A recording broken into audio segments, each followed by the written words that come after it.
حبايب مسك، عاملين ايه؟ يا رب تكونوا بخير. النهارده وصفتنا مش عاديه خالص والله يا اخواتي. من يوم ما عملتها ما بطلتش اعملها خالص. تعالوا بقى نسموا الله ونصلوا على الرسول ونشوفوا الوصفه بتاعتنا. هفاجئكم يعني هفاجئكم. اول ما هنبداوا بالرز المعمر. تقولوا لي ليه الوصفه دي تحب الرز المعمر وتحبش ولا رز ابيض ولا رز صياديه؟ نزلنا بشويه الرز بتاعنا وحطينا عليه شوية ملح واللبن، وفرننا طبعا سخن خالص. هدخل الطاجن معانا الفرن، طاجن الرز المعمر.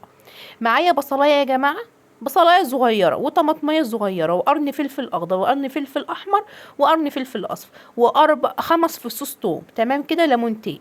هبدأ اقطع البصل معايا طرنشات خفيفة خالص، خفيفة يا اخواتي. بصلايه صغيرة ما تكتريش عشان ما يفضلش منك حاجة. زي ما انتوا شايفين كده قطعنا البصل طرنشات خفيفة بالطريقة ديت. وبعد كده هاجي على الفلفل الاصفر هقطعه مكعبات صغنونة خالص، بحيث ان السمك ما بياخدش وقت في الفرن، وبحيث برضو ان الخضار بتاعي يطلع مستوي، مش مستوي، لا مستوي. ركزوا بقى، المهم اللي انتوا عارفينه خلاص. المهم زي ما انتوا شايفين كده يا اخواتي، خلصنا الفلفل الاحمر، دخلنا على الفلفل الاخضر، قطعناه بالطريقة اللي انتوا شايفينها دي، تقطيعة واحدة يا جماعة. وهبدأ اقطع شوية فلفل سبايسي بسيط خالص للي حابب. تمام كده، تمام.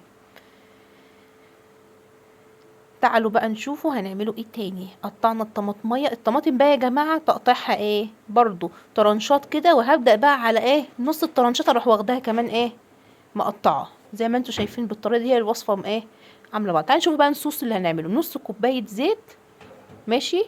معايا 5 فصوص توم، معايا عصرة ليمونتين كبار يا جماعة. لو حابة ليمون كتير ممكن تحطي 3 ليمونات، مفيش اي مشكلة. مش هتديكي لون طعم ممرر خالص، استحالة يديكي طعم ممرر. خلاص كده هنضربه بقى الخليط ده. وتعالوا نشوفوا السمك بتاعنا. السمك بتاعي يا جماعة انا بحبه بالقشر بتاعه. لو عايزة تقشريه مفيش اي مشكلة، قشريه. قطعناه كده ونضفناه كويس زي ما انتوا شايفين كده، وبدأت اشرطه بالسكينة كذا تشريطة كده عشان التتبيلة تدخل جوه اللحم بتاع السمك. التتبيلة بتاعتنا يا جماعة، الخضار اللي احنا قطعناه كله، حطيت شوية كمون وشوية بهارات سمك وشوية بابريكا وشويه اللهم صل على النبي كزبره ناشفه. هبدا اقلب كده، واخد معلقتين من الخلطه بتاعتنا واحطه عليها. تمام كده، تمام. تعالوا نشوفوا الخلطه بتاعتنا اللي احنا خلطناها. الليمون مع الزيت مع الثوم، هنحطه بنفس البهارات، بهارات سمك، كمون، كزبره ناشفه، بابريكا، شويه ملح، نفس البهارات يا جماعه ما تغيروش. ولو عندك شويه كركم مفيش مشكله، حط يا جماعه. انا ما كانش عندي بصراحه كركم. تعالوا نشوفوا مع بعض كده. حطيت ورق فوين، حطيت عليه ورق زبده. هبدا احشي السمك من جوه تمام بالخلطه ديت، بالطريقه اللي انتوا شايفينها دي. يا دوبك الخلطه بتاعتي كانت بالظبط، وحطيت شويه من فوق على السمكه من فوق عشان التتبيله تاخد وتدي كده مع بعض. تمام كده زي الفل. هبدا بقى يا جماعه احط شويه الصوص بتاعي، الليمون والزيت والثوم. تمام كده، تمام. يلا بقى نقفلوه واحنا مولعين الفرن طبعا، عشان حطينا طاجن الرز المعمر في الفرن. وكل حاجه زي الفل، كل حاجه تحت السيطره يا معلم. يلا ندخل بقى الفرن كده ونشوف هنعمله ايه تاني.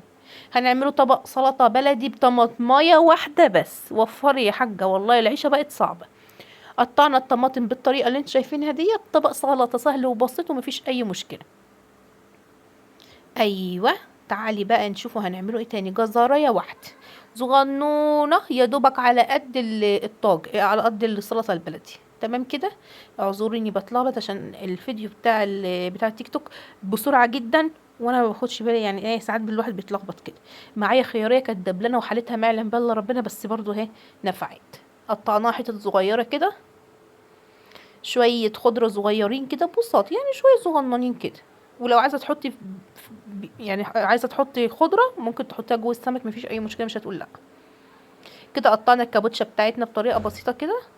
وقطعنا برضو نص قرن شطه من اللي انا كنت عاملاه. وتعالوا شوفوا بقى الحلويات يا جماعه. طلعنا السمك بتاعنا من الفرن، ما خدش وقت يا جماعه خالص خالص خالص. يلا اشوفكم في فيديوهات جديده باذن الرحمن. مع السلامه.